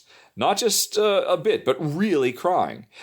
She had to announce that her board game character, Jambala, a spellweaver, had to retire and leave us. I guess they kept it secret. That's an optional rule. We're open about it, but you can keep it a secret when you're going to retire. Uh-huh. So she had to announce she had to retire and leave us. She was so in love and immersed with this alter ego that she had created, and even did her first paint job on, that she couldn't imagine continuing without her. It was a real and painful goodbye. He's noticed the extraordinary amount of pure love for board game characters that I capture on film. You can see it in, let's see, and he linked to something. All right. What is this link going to be? Oh, we're going to his OneDrive. Oh, what's it? It's like a present. What's going to be here when I get here? I don't know. It's a video. It's a oh my gosh. I think they made a video for saying goodbye to Jambala. Yes, they did. Oh my gosh. Wow. There's the moment. So in the middle of your wife's distress, there's Jambala, her first paint job. And I can see, wow. Oh my gosh. Wow. Okay. Thank you for sharing that. Wow. Okay. Is this something that's already happened to you, or more probably to Jen? I think I recollect that she also experienced this in Dungeon Pets, also one of our favorite games, where when you have to sell one of your monster pets, All right, how you refuse to play a certain game because of the theme, because you're overwhelmed with it. Honey Pie, Wally wants to know about emotional responses to board games. Well, I can. And he prefaced it with video of his wife crying. Yes, that was very touching. Yes.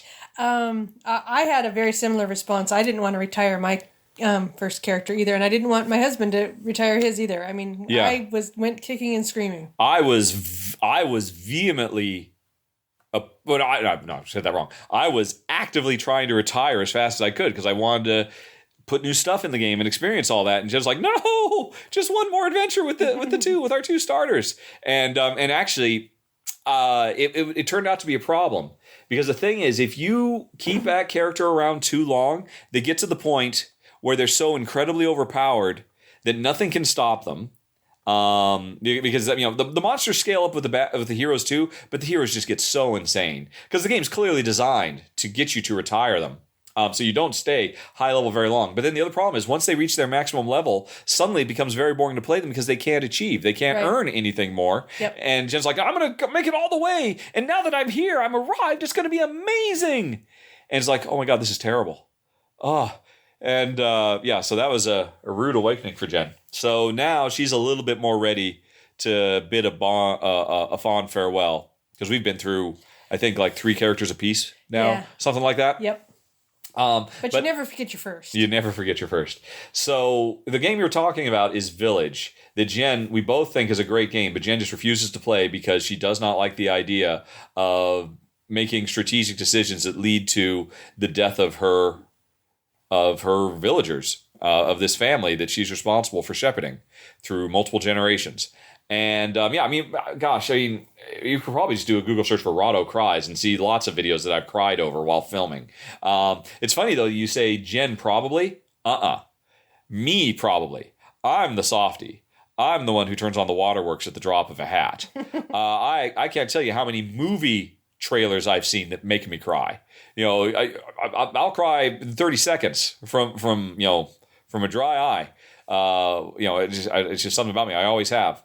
Both Jen and I, we definitely get involved. Let's see. But although, that was really something amazing, that video you shared. I don't know that that was really powerful.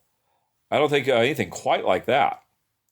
And I totally get it. I can see 20 games with that character. Yeah. Loved her so much she painted her. Yeah. That's tough. Yeah. And that's a testament to how amazing Gloomhaven is, quite frankly. It's why it deserves to be at the top of the Board Game Geek list. It is why, it's an amazing game. Alrighty, so that is it. We have finished the game-related questions.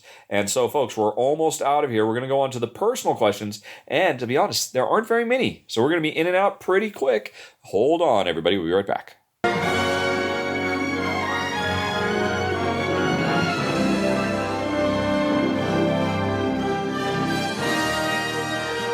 Okay, folks, back in time for the personal Q&A, starting with Daniel, who had that killer question about what game did we want from the 70s when we were kids. Yeah. But anyway, so now, non-gamer questions. Honey, what food or other comforts are you enjoying while being back in England? Fish pie! Fish pie. I love fish pie. That's my favorite thing. I love British sausage. Mm-hmm. They do a mighty fine job of making a very tasty sausage. Yeah. Although, a particular type. The standard British sausage you hate. Yeah. Because it has what's it? Rusk. It has rusk. The traditional sausage that has that rusky, what you'd call it. It's like a mealy thing. Yeah. It's like, I don't yeah, Jen can't stand that. Yeah. But there are so many specialty sausages you can get from everywhere. Oh, man. It's a different sausage every day here in the Rahdo household. What else? Gosh, I'm really enjoying being back in my workshop. Of course, obviously. Mm-hmm. And actually, we've taken up running. There's this thing in England called the Couch to 5K, and they do that in 9 weeks. They take you through, and they've got a podcast thing that you pay attention to. And so we've just finished our first week of that. And I used to run when I was in England, and so I'm back on my old running trails, and I love it. Yes. I don't know that I view that as a comfort, but I have agreed to go along This is the first time I've done any significant exercise since high school, and I do not like it. But I need it because I'm getting old and fat. So, yeah, I wouldn't necessarily call that a comfort. Let's see. Other comforts that I'm enjoying. Ben & Jerry's ice cream that doesn't cost €9 a pint. Which, of course... And that's why he's getting fat. Yeah, exactly. I know, gosh. The first week we got back, and we're like, oh my God, we can just order and they'll just deliver to us. We don't even have to go to Tesco. And Jen just made this big order, and I think we got like 20... I don't know. There was a second order. Yeah, because there's a first order and a second order. So like in the first week, we ordered like 20 tubs of various and sundry ice creams. And they were gone in a week, folks. I'm ashamed to tell you. Yeah, and mine was medicinal because I had the flu or something. It's true. There you go. Yes.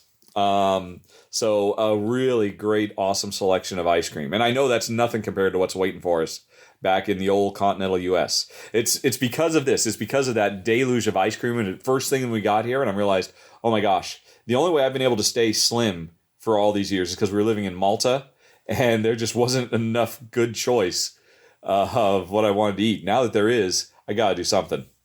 So and I wasn't paying €9 for a pint of Ben & Jerry's except on birthdays. Yeah, exactly. That's crazy. Yep.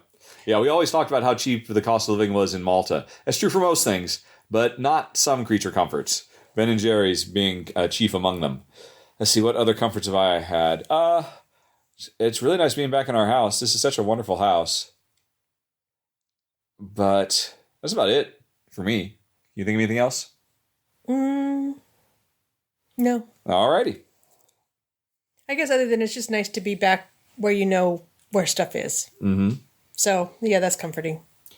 All right. Honey Pie, what are some shows or movies that we're watching these days? Oh, well, we've got the silly people. Yeah. Again, previously referred to as Brooklyn Nine-Nine. Let me go on ahead and take a look, because I maintain a list of shows. I mean, actually, yeah, Jen's not watching very much because we're kind of in between shows that she wants to see, because she does not like the heavy or the dark or the serious type things. Yeah. So, I mean, I'm loving Billions and Homeland. I don't understand the Homeland haters. I think that show is phenomenal. And let's see. Oh, I haven't watched Westworld yet. And what else have we got? Oh, Handmaid's Tale. I haven't. Oh, we're watching Survivor. We both love Survivor. Archer Survivor just started. Jen loves Designated Survivor, and she loves Timeless, and she loves, what's the other one? The tattoo girl. Oh, Blind Spot. Yeah, Jen likes the old. Here's a person in a strange circumstance who has to solve crimes and help people every week. Jen just loves that formula. She'd be watching The Fugitive if it was the 70s or the 60s. So she really likes that. AP Bio, Atlanta. Agents of S.H.I.E.L.D. is almost over. I've been enjoying that. Jen finally got off the Agents of S.H.I.E.L.D. train. That was heartbreaking. I'm still enjoying it. Yeah, they just went too weird for me at the beginning of the season. Yeah, tons of stuff. Tons of stuff for me, not so much for Jen. And let's see, what movies have we watched? We did watch Last Jedi again. And Jen did have a... It was better without being blasted out of the room. No, I believe you said after it was over, that was okay. Yeah, that was pretty good. You were positive about it. There was nowhere to go but up. So you're saying you didn't like it still? No, it was all right. It's just, I don't know. Apparently, I had to record this podcast right after we watched it, because right after we watched it, she was pretty glowing. I don't know what's happened in the last week or so, but I think that's the only movie we watched recently. Oh, Jen just bumped. Well, we just watched one last night. Oh, the Despicable Me 3, whatever. Yeah. Jen loves seeing Gru say Goyles. I think that's the only reason we watch those movies, is just so that he will occasionally say Goyles. Goyles! Jen gets a kick out of that. Yeah. I mean, they're beautifully animated, so I appreciate that. Yeah. But yeah, it's mostly just been TV. And a lot of Brooklyn Nine-Nine. Well, I'm trying to get her to transition over to Parks and Rec, because I will happily watch that entire show from beginning to end again. Yeah, that'll be after we're done with the silly people. All right. But we have been spending so many hours on Zillow. Yes. That's basically been the vast majority of our screen time. Yep. And yeah, that is certainly true. What service were you using in Malta, if you don't mind sharing, to access U.S. web content like Netflix? I used to use, I don't remember it now. I've gone through 2 different things that were just DNS rerouters because they worked for the longest time. I thought one was called like Unblock Me or something like that. But eventually it got to the point where Netflix got too smart for them and it wouldn't work. So I eventually, I forget what they were. They were like cost $4 or $5 a month. And they just give you a new DNS address that makes it look like you're in the States. Those eventually stopped working reliably. So I have actually switched over to, where is it? A full VPN, NordVPN, NORD I've been using that now, and it seems to work really well. Haven't had any problems with it. And so, yeah, I highly recommend them. I wonder if they have a referral program. If there's a referral program for NordVPN, you will find a link for it in the show notes of this very episode.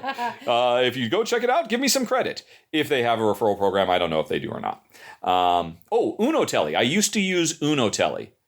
And I remember I told everybody about it, and I did do the referral program on that. But like I said, eventually Netflix got around it, and it wouldn't work to unlock the US Netflix anymore. So that's when I had to switch over to full VPN. I remember years ago I tried VPNs, and they were just terrible. They were so slow, and they really just drug everything down. But NordVPN, I've been incredibly impressed by. It's installed on both of our phones, so we can use it for Pandora. And I'm very happy with them. I think I signed up for a full year. Alrighty. Are you enjoying the time off from Rahdo Runs Through? What? What time off? Is your life so insane right now with moving and other responsibilities? You're all over the place mentally and emotionally. And it turns out I'm not taking any time off. It's not as much, but we've still been playing games. I've still been filming games. And so I can't really say. I think, depending on what happens with the move, because I don't know if I mentioned this at the start. If you want to know more, you can check out the Rahdo Runs Through live that we just did on International Tabletop Day. It's number 15, I think, where we played through habitats. After the run-through was over, we answered this question, what's happening? Everything is blown up. Our entire move has changed. We are not moving to Seattle anymore because we ultimately decided we could not kick the people out of the house we own there that have been living there for 14 years. And we just couldn't bring ourselves to do it, to force them to move because, they did nothing wrong. They've taken good care of the house. They're nice, good people. And so we've decided, okay, we can't move. We can't stick with our original plan. And so because of that, we don't know where we're going. We don't know what we're doing. That's what Jem was talking about. We are literally, living on Zillow for the last week or so. Yeah, week or so, trying to find something. Or no, don't get me wrong, finding tons of stuff, trying to narrow it down, trying to find something that gives that 3-bedroom, like the house in Seattle would have, that, fits that works for my mom, works for Jen, and me, I'm pretty easygoing. And so I wouldn't be surprised if we still don't have it figured out by the time we get there, and we're going to have to be making all these trips, in addition to getting mom settled, getting her house cleared out and all of that. We're probably going to have to be doing house hunting trips and whatnot too. So I expect late June and maybe July, I might have to test the Patreon system of, right, I'm going to turn off the show for a month. Nobody gets charged. Don't worry. We'll be back a month from now and just stop Rahdo Runs Through altogether. We'll see. I don't know if that'll really happen or not. Wait, don't say altogether. Just I mean, just for the month, I mean. I might not have to, though, because before I left Malta, I went on a filming super spree. I just went absolutely crazy for a big part because so many of the games we were getting rid of, I wanted to film them before they were gone. So I've got a backlog of a bunch of games. And so if I can keep filming while we're here, then I think that means over the month of June and July, I'll be able to unleash all of those videos. So you'll suddenly see the videos taking place in Malta again. Because I filmed them months ago. We did not move back. No, we did not move back. Because our stuff's on the way to Seattle. Exactly. It's on the way to Seattle, which is unlikely where we're ultimately going to live. So that's an exciting thing to worry about as well. Alrighty. So, final question. How are we both so awesome? Winky smiley face. How are we supposed to answer that question? Well, because he used the winky smiley face, I'm taking it it's not a serious question. Okay. Because if he'd been serious with the question, I would have been able to answer it with due diligence and full verisimilitude. Those are entirely incorrect terms for that. But I'll just move on to Thomas, who had some non-game related questions. He doesn't think we ever talked about this. How is it to have tenants on different continents? Any stories that we'd like to share? Wow. Yes. You start. I think we mentioned before, and certainly we did in the live run through the other day. I mean, the house in Seattle we bought in our 20s. Jen had just gotten a big bonus from the jewelry store she was working for. No. Or no, what was it that you sold your share of it or something? No, remember Paul and I started a business Yes. called Northwest Market. Yes. And I sold him my half of that. Right, okay, yeah. So she got a big boost from that, and I got my yearly big bonus working at Nintendo. And so we had enough for a down payment in our early mid-20s, which was amazing. Yeah, and so we bought that house in South Seattle. We were in 22 years old. Yeah, 22 years old. It was absolutely amazing. This circumstance come up, and so we bought it, and we've had it ever since. And we've had 2 sets of tenants or 3 sets of tenants? I think 3. I think maybe 4. Because 4 remember sets. there was that weird guy who stole electricity and grew pot in the attic. Yes, the main one was the I think it was a couple of guys, wasn't it? I think it was 2 guys, 2 single guys, and unbeknownst to us, they were growing and distributing marijuana out of our attic. And we had no idea until our neighbors called us, because we were living in Oregon at the time, and told us, "Hey, the sheriff's office just asked if they could set up a sting operation because they want to seize your house. We thought you should know." We're like, "Yeah, thanks." And I totally forgot about that they were also stealing electricity from the grid. Yep. Yeah. And then there was the guy. Well, they didn't want to pay for the electricity for all that pot growing. Exactly. Those grow lights ain't cheap. Of course, nowadays, it'd be totally fine because it's totally legal. What a difference a few decades makes. Hey, you know what? I just found Malta, Idaho on Zillow. Uh-oh. There's one house for sale. Uh-huh. It's a 4-bedroom, 2-bath manufactured home for $90,000. All right. We could stay in Malta. There you go. It wouldn't be quite the same, but Not quite. No. Not much ocean view, I don't think. no. Let's see here. Yeah. So there was also the guy who decided, it's a 3-bedroom, 1 bath, but there could be an extra half bath because there's a closet that when we moved in, it was plumbed, ready to be turned into, basically a toilet room, a water closet. And we never got around to it while we lived there, but it's always something we'd meant to do. But in the meantime, the guy who was staying decided, hey, you know what? The room that was adjoining that closet, this closet is totally wasted. I'm going to tear the wall down and extend this room into there. And I'm not going to tell anybody.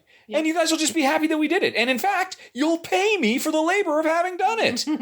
And fortunately, we found out what his plans were before he got too terribly far. I don't even know how that happened. Was it just a coincidence that you were inspecting it? And you said, hey, what are you doing over here? What are you preparing to do here? What is this? Yeah, I don't remember. Yeah, somehow. Something happened. And that was a long time ago. The first person that moved into the house immediately after we left was great, and she stayed for. I think she was a single mom working at Boeing. Yeah, and she was there for 2 or 3 years. She was awesome, and then we had a couple of real oh my gods.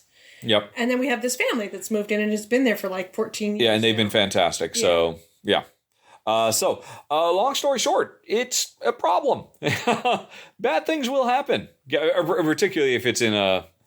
I mean, I assume these kind of things wouldn't happen if we had a mansion on Mercer Island that we were renting to rich people or something like that. Probably not. But as you might imagine, seeing as how was our first starter home in South Seattle that we bought for a very, very low price, it's not necessarily the most upscale neighborhood, and so we don't necessarily attract the most upscale tenants. But yeah, like the family who's there now, they're great. We really like them. Alrighty. Since this is the last podcast, although, as I mentioned up front, it is no longer the last podcast. Oh, can we finally do our review of The Last Jedi? Well, I don't know. I swear, folks, after we watched it, she was very positive. And I don't know what's made her cool on it now. I don't know. I guess I just don't care. I don't have a passion for it. I just think it's okay. I'm very meh. But I'm not negative anymore, which I was very negative before. So. All right. I swear. She said that was a good movie. She was definitely upbeat, positive after we watched it, but apparently it fades. For myself, you know what? The thing is, I don't know if you're aware of the Alaboom, which is a weekly show on YouTube that put on by Lance Meixer, the Undead Viking, and a bunch of people come on and just talk about pop culture and board games and whatever. And Lance hates The Last Jedi with a passion, absolutely despises it. And, an episode can't go by where he doesn't spend at least 5 minutes talking about how much he hates it, even though it's been months now. And I have promised him that when we get to the States, I am going to come on the show and will devote an entire show to me defending it and him trying to tear it down. Because having watched it again here, I like it. Every time I watch it, I like it more. I think it's an absolutely. It's certainly not flawless. I think Hux was a bit too cartoony and they didn't need to. I understand why they did it, but I wasn't crazy about that. There's a few little things I'm really not crazy about, but on the whole, I thought it was really spectacular. For my money, one of the best Star Wars films of all time. Just like a cut above the majority of the other films in the entire franchise. And yeah, so I don't know if it makes much sense to really dig deep into it now. If Jen was up for it, if we'd asked this the morning after, I think Jen would have had something to say, but I guess she's just too much into Brooklyn Nine-Nine now. Nice. So, coming back to Shannon, Jen mentioned her EverQuest habit last episode. I have to know if she can remember what race class and what server. Oh, gosh. Oh, the server. That's the question. Yeah, you know what your race class was. Totally. It was a Wood Elf. Yeah, you were a Wood Elf Ranger. Yep. And you were a member. Oh, and I was there was the other class, because I had two. I had a Ranger when I was playing with you, and then I had the... Whoa, what? No, you knew. There was Jennifer. Yeah, Jennifer was your character. That was your Wood Elf Ranger. No, I also had a druid. No, a druid, whatever, the one that can teleport people. I didn't know about. Oh, I'll have to now go to EverQuest and figure out what they actually called it. But it was probably a druid. Okay. Yeah. But I know. Okay. I don't remember what server we were on at all. No. Jen was a long-standing member of the Sylvan Rangers. Yes. Which I think was one of the bigger guilds on whatever server she was on. So maybe you could look it up that way. Or although I wouldn't be surprised if the Sylvan Rangers was probably across multiple servers. Here's the server names. Let me see if there's anything that... I mean, but this is so old. They might be... It might not be anymore. Tunair? That looked kind of familiar. Maybe. I don't know. Maybe you should just try logging in. See if your character's still there. God, I don't even know what my login stuff would be. I think it must have been... I mean, that's the only one that looks familiar. All right. We'll say it was Tunair. Somewhat related, what class do you each prefer in pen and paper RPGs? We don't play any pen and paper RPGs. Neither Jen nor I have ever played a pen and paper RPG in our lives. When I was a teenager or a preteen living on the boat in Central California with no social life whatsoever, I bought a bunch of D&D books and I spent hours poring over all of them and coming up with dungeon designs and making characters but never actually playing them because I had no one to play them with. But just in general, Honey Pie, so in fantasy role-playing scenarios, be them video or board game, what do you err towards? Sorry, I'm looking up my thing. Can you talk to it? Talk to him for just a minute. Okay. Yeah, Jen's now digging deep into EverQuest. It must have been a druid, because... Well, it's what you remembered. Yeah. Do a search for, you have to know whichever, you had it because you wanted to teleport, right? Yeah. Because that's why you mentioned it. So you made a character specifically just to be a teleport bot. Yep. For your guild, I bet. Oh, yeah, it was very handy. Yep. But you couldn't teleport yourself. I could. Of course I could. But you couldn't log in as your main character. So no, you had to have that's true, yes. It was so you had to have a druid friend. I guess so.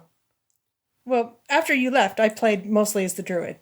Oh, really? Yeah. Oh, wow, I had no idea. Yep, so I was very helpful to my guild. Not that Shannon cares, but I was a halfling cleric. He was named adorable. Rahdo. This is where Rahdo comes from. Yep. Let's see. All right, so Jen's now just gone down this rabbit hole, which is good because it's taken her away from Zillow for a little bit. But anyway, I will answer for Jen. She always goes for ranger types.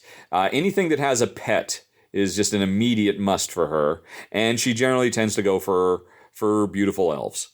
Yep. Given her druthers. Yeah. And I'm not particularly picky. I can be anything. When we played MMOs, I always chose halflings or dwarves, mostly because I'm so tall in real life. I really got a kick out of being short in a virtual world. And I guess maybe that still carries over. Fen and Roe. Fen and Roe, yes. Fen and Roe was your guildmaster. Oh my gosh, Jen has stumbled across the original website from 1999. Oh wait, no, she's come across somebody looking for it. There it is. There's the archive. Oh my gosh. Jen is going back to the old Sylvan Rangers. Maybe it'll say what server you're on, because that's what we have to know if archive.org comes through. Yeah, come on, Wayback Machine, you can do it. It's thinking about it. Ticking away. And so, what, you just had a big burst of nostalgia because of the name Fen and Roe? Yeah. Well, that was just like... Wasn't he some 18-year-old kid? Yeah. No, that you're thinking about Phalegund, who was the leader. Yes. I can't believe I just pulled that out of my memory. That is freaking me out as well. Oh, wow. I don't know. There's a bunch of stuff here. Okay, yeah, I can't probably spend the whole day thinking Yeah. But that was fun. So, honey, do you have anything else to add about what type of class or race you... Yeah, I like rangers because I prefer fighting with a bow and arrow. I don't like guns. Mm-hmm. And I do like to tank, but I also like to stand back and do damage. So, yeah, I don't know. All right, there you go. And you didn't ask me, so... wait, yeah. Oh, no, each of it. I always go for clerics. I always like to be support. One, because so often people don't want to do it, so I'll just step up and do the thing that needs to get done. But also, I get a kick out of keeping everybody alive. I find that very satisfying. It's why I made such a big push for more medic mission objectives in Brink, where they had not been prior.